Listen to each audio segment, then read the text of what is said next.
আসসালামু আলাইকুম। বাংলাদেশ বেতার সিলেট সংবাদ পড়ছি ফারহিন জাহান্নুবা। ঈদ মানেই নতুন পোশাক, আর তাই ঈদের সময় ঘনিয়ে আসার সাথে সাথে সিলেটে জমে উঠেছে ঈদ বাজার। নগরের মার্কেটগুলোতে প্রতিদিনই উপচে পড়া ভিড় লক্ষ্য করা যাচ্ছে। ফুটপাত থেকে অভিজাত মার্কেট, কোথাও তিল ধারণের ঠাঁই নেই। নগরীর নামিদামি মার্কেট, পাইকারি বাজার ও বুটিক হাউসগুলো জমজমাট কেনা বেচা ও ক্রেতা উপস্থিতিতে মুখর। বিভিন্ন শপিং মল ঘুরে দেখা গেছে ঈদকে সামনে রেখে ব্যবসায়ীরা তাদের দোকানপাট ও ব্যবসা প্রতিষ্ঠান, শোরুম রকমারি পণ্যে সাজিয়ে তুলেছেন। প্রতিটি ফ্যাশন হাউসে সেজেছে নতুন সাজে। ক্রেতাদের আকৃষ্ট করতে আনা হয়েছে নানা রকমের ডিজাইনার পোশাক। প্রতি বছর ক্রেতাদের যেমন নতুনত্ব খোঁজেন, তেমনি বাজারে নতুন ডিজাইনের পোশাক আনতেও চেষ্টার কমতি রাখেন না ফ্যাশন দোকানিরা। এবার পুরুষের পাঞ্জাবিতে যেমন রাখা হয়েছে ঐতিহ্যের মিশেল, তেমনি নারীদের শাড়ি, কামিজ কিংবা থ্রি পিস সবখানে এসেছে নতুনত্ব। এবছর পবিত্র ঈদ উল ফিতরের 3 দিন পরে সিলেট সহ দেশব্যাপী উদযাপিত হবে বাঙালির প্রাণের উৎসব পহেলা বৈশাখ।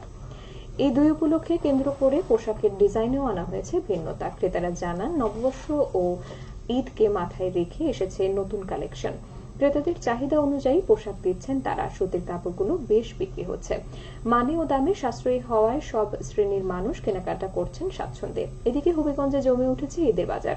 কাপড়ের দোকান থেকে শুরু করে জুতা, কসমেটিক্স আর গহনার দোকানে ভিড় করছেন নারী পুরুষেরা। ঈদকে সামনে রেখে বাহারি ডিজাইনের নতুন নতুন কাপড় দিয়ে পসরা সাজিয়েছেন দোকানিরা। কেনা বেচা ভালো হচ্ছে বলে জানিয়েছেন বিক্রেতারা।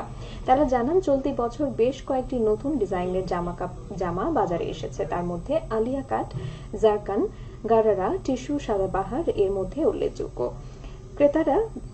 বিক্রেতারা জানান, ছোট বাচ্চাদের সবচেয়ে বেশি পছন্দের তালিকায় লং কোটি জামা। জেলার চুনারুঘাট ও মাধবপুর সহ প্রতিটি উপজেলায় ঈদের কেনাকাটা বেশ জমে উঠেছে। সকাল থেকেই প্রতিটি দোকানে ভিড় করছেন বিক্রেতারা।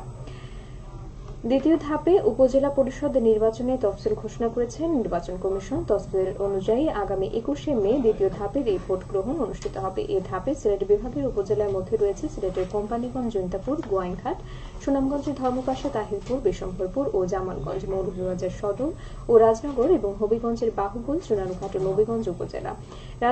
রাজধানীর আগারগাঁও নির্বাচন কমিশন ভবনে গতকাল দ্বিতীয় ধাপে উপজেলা নির্বাচন তফসিল ঘোষণা করেছেন নির্বাচন কমিশন সচিব জাহাঙ্গীর আলম। তিনি বলেন, তফসিল অনুসারে এই নির্বাচনের মনোনয়নপত্র দাখিলের শেষ সময় 21শে এপ্রিল। মনোনয়নপত্র যাচাই বাছাই 23শে এপ্রিল। যাচাই বাছাই বাদ পড়লে আপিল করা যাবে 24 থেকে 26 এপ্রিল পর্যন্ত, আর আপিল নিষ্পত্তি করা হবে 27 থেকে 29 এপ্রিল পর্যন্ত। এই নির্বাচনে প্রার্থিতা প্রত্যাহারের শেষ সময় 30শে এপ্রিল। প্রতীকী বরাদ্দ 2রা মে, আর ভোট গ্রহণ করা হবে 21শে মে বলেও জানান তিনি। এর আগে প্রথম ধাপের উপজেলা নির্বাচন তফসিল ঘোষণা করা হয়। ঘোষিত তফসিল অনুযায়ী আগামী 8ই মে প্রথম ধাপে এবং 52 উপজেলা পরিষদ নির্বাচন অনুষ্ঠিত হবে। চলতি বছরের উচ্চ মাধ্যমিক সার্টিফিকেট সম্মানের পরীক্ষা আগামী 30শে জুন থেকে শুরু হবে। আজ আন্তঃশিক্ষা বোর্ড পরীক্ষা নিয়ন্ত্রক কমিটির আহ্বায়ক ও ঢাকা শিক্ষা বোর্ডের পরীক্ষা নিয়ন্ত্রক প্রফেসর আবুল বাশার স্বাক্ষরিত সময়সূচি প্রকাশ হয়েছে। সময়সূচি অনুযায়ী বাংলা প্রথম পত্রের মাধ্যমে শুরু হবে এই পরীক্ষা। লিখিত পরীক্ষা শেষ হবে 11ই আগস্ট। এরপর ব্যবহারিক পরীক্ষা শুরু হবে। এই পরীক্ষার ফর্ম পূরণ আগামী 16ই এপ্রিল থেকে শুরু হয়ে চলবে 25শে এপ্রিল পর্যন্ত। পূর্ব ঘোষণা অনুযায়ী পুনর্বিন্যস্ত সংক্ষিপ্ত পাঠ্যসূচিতে অনুষ্ঠিত হবে এই পরীক্ষা। পবিত্র ঈদ উল ফিতর উপলক্ষে আইন শৃঙ্খলা বিষয়ক মতবিনিময় সভা অনুষ্ঠিত হয়েছে সুনামগঞ্জের জামালগঞ্জ উপজেলায়। উপজেলার সাচনা বাজার ইউনিয়নে দুর্লভপুর বালুঘাট নদীর পাড়ে এই মতবিনিময় সভা অনুষ্ঠিত হয়। সভায় জানানো হয়, নৌপথে চাঁদাবাজি বন্ধ ও অবৈধ মালামাল পরিবহন সহ যে কোনো অপরাধ ঠেকাতে বাংলাদেশ নৌ পুলিশ বদ্ধপরিকর। উপজেলার নৌপথ, বাল্কহেড ও অন্যান্য সকল নৌ যানবাহন নিরাপদ চলাচল করায় নৌ পুলিশ দায়িত্ব পালন করে যাচ্ছে। সভায় আরও জানানো হয়, পবিত্র ঈদ উল ফিতর উপলক্ষে সরকারি সিদ্ধান্ত অনুযায়ী 6 থেকে 16 এপ্রিল পর্যন্ত সকল পণ্যবাহী নৌ পরিবহন বন্ধ থাকবে।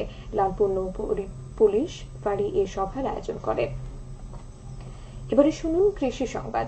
আবহাওয়া অনুকূলে থাকায় সুনামগঞ্জের মধ্যনগর উপজেলায় এবার ভুট্টা চাষ বাম্পার ফলন হয়েছে। ভুট্টা উত্তোলন, মাড়াই ও সংরক্ষণে দিনরাত কাজ করছে কৃষক কৃষানীরা। বাজারে ভুট্টার দাম ভালো হলে লাভবান হতে পারবেন বলে মনে করছেন চাষিরা। কৃষি বিভাগ জানায়, বর্তমান সময়ে বাংলাদেশে ভুট্টা উৎপাদনের অভূতপূর্ব সাফল্য অর্জন করেছে।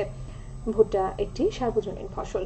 বংশীকুণ্ডা দক্ষিণ ইউনিয়নের উপ সহকারী কৃষি কর্মকর্তা বলেন, ভুট্টা আবাদ এই অঞ্চলে একেবারেই নতুন। আমরা কৃষকদের ভুট্টা চাষে উদ্বুদ্ধ করছি। এতে হাওড়ি কৃষকরা ভুট্টা চাষে বেশি আগ্রহী হয়ে উঠছেন। আধুনিক প্রযুক্তির মাধ্যমে সিলেট অঞ্চলের কৃষি উন্নয়ন প্রকল্পের আওতায় সার, বীজ ও পরিচর্যা বাবদ নগদ অর্থ সহায়তা দেওয়া হয়েছে। এছাড়া মধ্যনগর উপজেলায় 22টি কৃষক গ্রুপের মধ্যে বিনামূল্যে ভুট্টা মাড়াই যন্ত্র বিতরণ করা হচ্ছে।